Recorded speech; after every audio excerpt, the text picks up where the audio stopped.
Petit topo sur les émotions. C'est quoi la différence entre se battre contre les émotions de son enfant versus être complice des émotions de son enfant?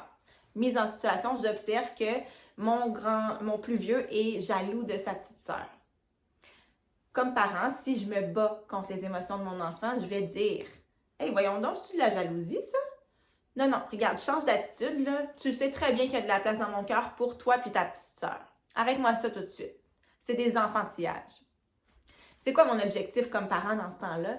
Bien, j'aimerais que mon enfant ne ressente plus cette émotion de jalousie-là parce que pour moi, ça n'a pas lieu d'être. Je sais très bien que j'aime mes enfants égaux. Maintenant, c'est quoi le message capté par mon enfant?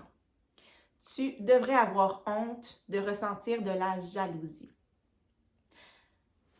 Il faut qu'on se rappelle que notre enfant, là, ou n'importe quel humain, ne choisit pas ses émotions. On les ressent, on les subit, nos émotions. Donc, quand je reproche à mon enfant de ressentir quelconque émotion, je crée un sentiment de honte, de culpabilité, puis je crée aussi de la confusion parce que ce que je dis à mon enfant indirectement, c'est « je ne t'aime pas quand tu ressens telle ou telle émotion ». Et ce n'est pas ce qu'on veut naturellement. Maintenant, si je suis complice des émotions de mon enfant, ça ressemble à quoi? Qu'est-ce que je vais lui dire? J'ai l'impression que tu aimerais ça que je m'occupe juste de toi en ce moment. C'est vrai que c'est pas toujours facile de partager son parent, c'est normal. Viens ici, je vais te faire un câlin juste à toi.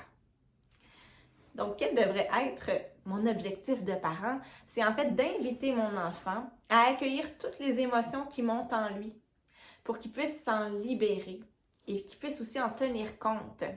Donc, c'est quoi le message capté par mon enfant par ce type d'intervention-là? C'est « tu es aimé de moi, peu importe ce que tu ressens.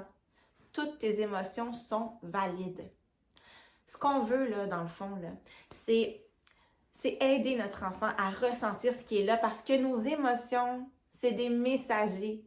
Ce qui nous envoie comme message, c'est soit qu'on a des besoins qui sont non comblés, des insatisfactions ou des inconforts. Donc, d'écouter nos émotions nous permet d'en tenir compte puis de mettre en place des actions qui vont nous aider à retrouver notre équilibre intérieur. Donc ça, c'est gagnant pour nos enfants.